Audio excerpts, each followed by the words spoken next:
So, where does their story begin? March, April 2018, both of them were at Newcastle University. There was a uni sports night out at Coo's Club. Kirsty was in the hockey team and Calum the futsal. That night, Kirsty walked straight up to Calum and said, "You don't know my name, but I know your name." Calum responded saying, "Yes, I do." And they became friends. They bonded over the World Cup, Kirsty always rooting against England, supporting ABE, anyone but England, a trait Calum would soon learn runs in the Cannon family. They Snapchatted all summer. Now, anyone that doesn't know what that is, it's a social media platform. A few months after first speaking, they were out at Tup Tub Club for a night separately with their friends. At the end of the night, they found themselves, just the two of them, sitting in a booth. Kirsty turned to Calum and said, "I really want to kiss you." Calum replying, "Absolutely."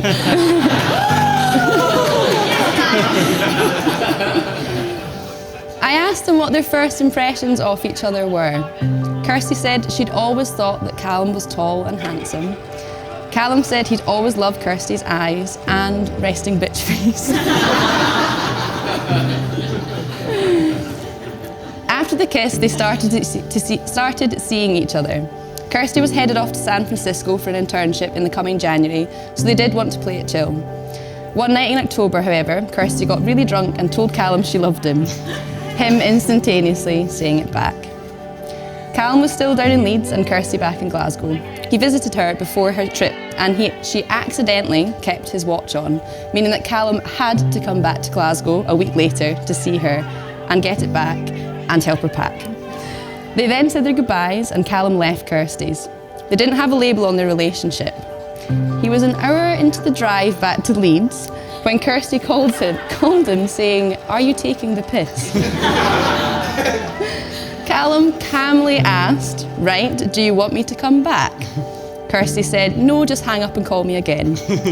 So Calum did, and the very first thing he asked her when she answered was, "Do you want to be my girlfriend?" That night, Kirsty left for San Francisco with a boyfriend.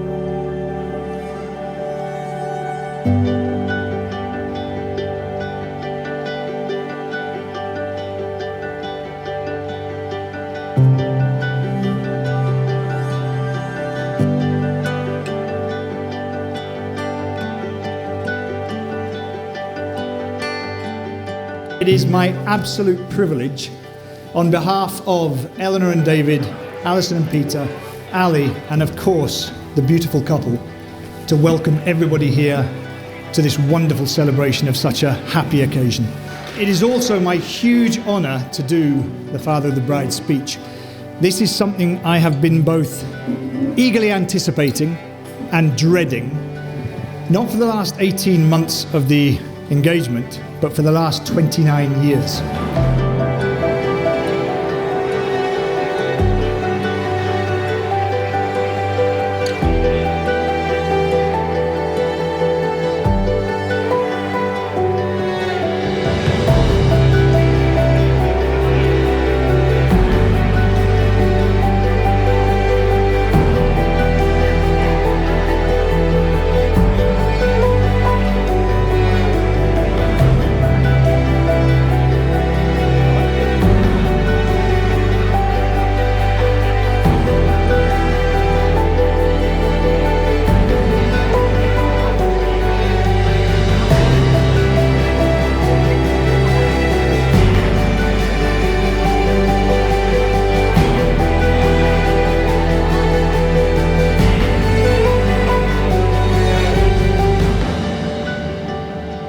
I have known this wee girl for over 10,000 days, and if I was to be granted one wish, it would be to relive every one of them.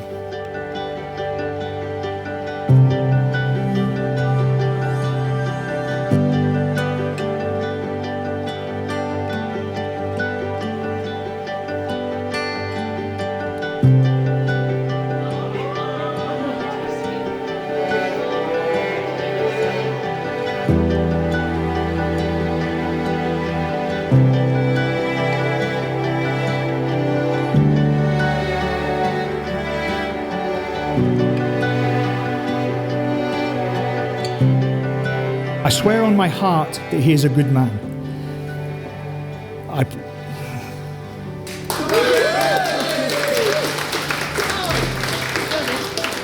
I swear on my heart that he is a good man. I promise he loves me, he would never hurt me.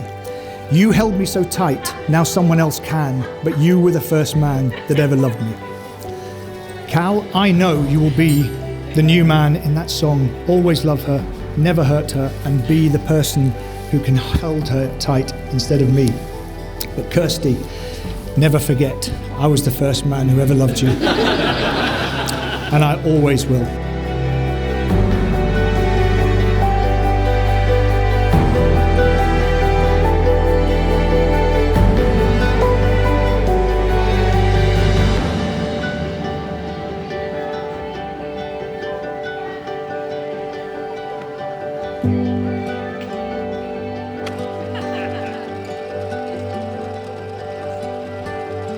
So it was their 5th anniversary and they were away to go to St Andrews.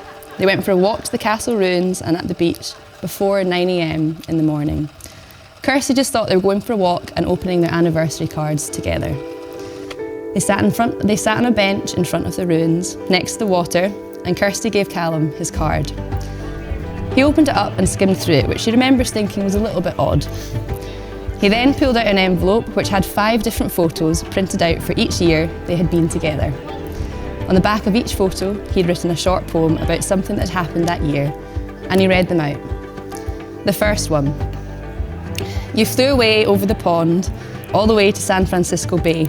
6 months and 2 trips, but coming home with you was my favourite day." The second photo: "Our first place together, rent together past COVID we planned. If only the letting agent has told us, it was the coldest house in the land." Number 3: "Our first time in St Andrews, a trip for my birthday. Golf at the Himalayas, no need to feed a family." I tried with that one. It was tenuous. Still romantic, it's still... In a Leeds accent, it's better. Number 4: "We bought our first place, mortgage and all. We got our little lady, so fluffy and small." And number 5: "The best surprise trip, not to Stobbo at all. Off to Amsterdam we flew, and we had a ball." Kirsty then read the card that he had written for her. It said, "5 years have passed, the best of my life. We'll just keep doing our thing, so to show you my love for you once and for all, I think you deserve a ring. I love you always, Cal."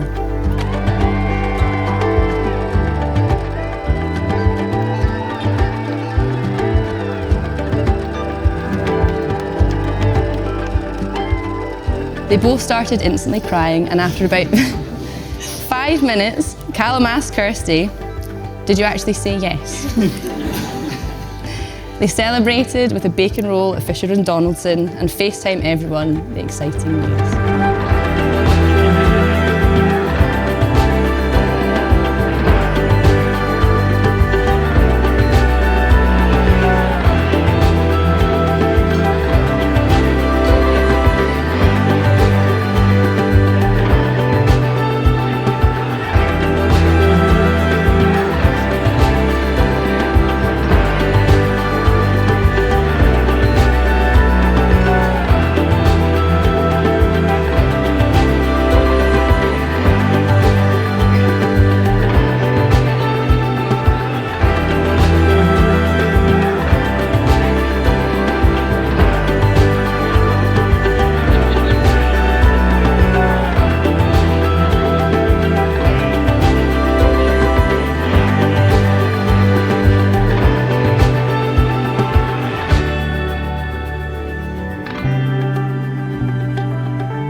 On behalf of my wife and I would like to welcome you all to our wedding. First of all, thank you all so much for travelling up, coming here today. It's not lost on us how far you've all come, that it's Thursday, so thank you very much. It does mean a lot.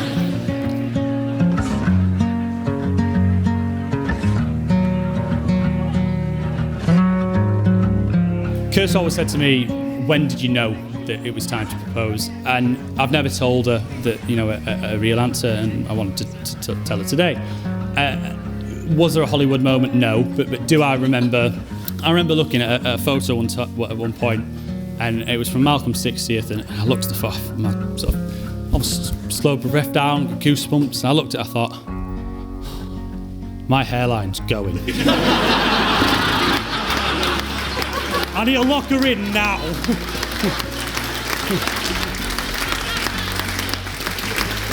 But what I would say is, as there is no Hollywood moment, but what I do recall is being on the bus one day, coming home from work, and I thought, you know, what we're doing tonight, what we've got the weekend, and the answer was nothing. And a quote from a show Afterlife came to me, and Kirsty's laughing because she wrote this in a card to me earlier today, this exact quote. But the quote is, I'd rather do nothing with her than anything with anyone else. And that is exactly true how I feel, Kirsty. You are my favourite person to do nothing with. Kirsty, while life isn't a competition, I do truly feel like I've won today. I do. I feel so lucky to have found you, and as I said, you are truly my best friend, and I adore every minute I spend with you. I promise to make sure that you know how loved you are every day for the rest of your life. Today has been the best day of my life, but knowing I have a lifetime ahead with you, I know it's only the best day of my life so far. To the new Mr. Slater, cheers.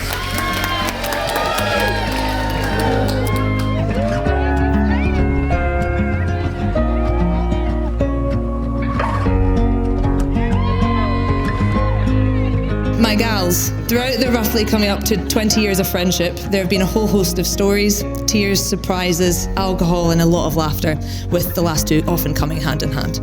My beautiful maid of honour Emma and my bridesmaids Grace, Emma and Carrie-Anne and Megan, also beautiful, sorry, you are beautiful too. I cannot thank you enough for the time and effort you put in to make sure I've had the most special and memorable bridal era. From creating the world's best weekend for my Hindu, which I genuinely do not believe could not have been more perfectly planned if you had tried, to this morning making sure that I was relaxed and as laid back as possible, which was quite the task given who I am. I couldn't have imagined getting married without all of you by my side, and each of you individually have had such a profound impact on my life, and I hope you're by my side forever. Whoa. Whoa. No fun. To my wonderful husband. Oh.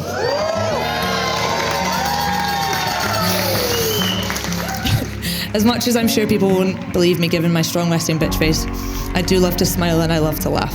And you make sure I get to do that every single day without fail, whether it's with you or at you. Getting to do life with you has been and will continue to be my biggest honour. You are my best friend and the person I call home, and I will love you forever.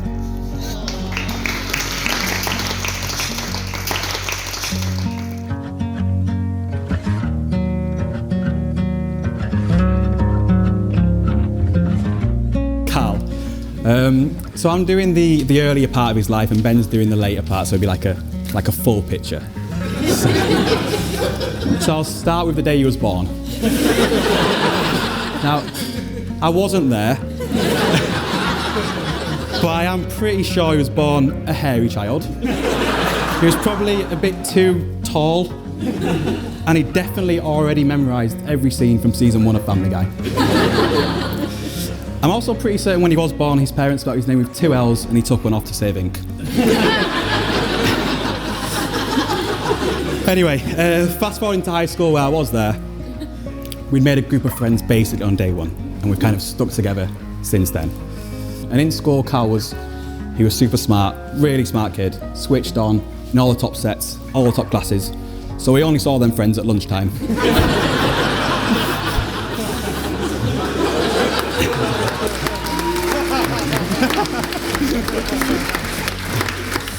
I first met him at uni. Uni is normally the place where people try new things, new haircut, whatever. But Cal, he did not change a single bit. Since uni, our friendship has changed quite a lot. Over the first few years, we saw each other almost every day. Since Cal and Kirsty have bought the house, I've made up the trip every year. normally around this time of year as well, and it is always great to see them for a couple of days. Each weekend has been great and I absolutely love it every time, but we've definitely got into a routine. It's always Kitty O'Shea's, an Uber, then England cricket highlights, then we wake up Kirsty after getting too excited about Brody's 8 for 15, as if we watched it live. It is customary for the best man to impart some words of wisdom onto the newlyweds.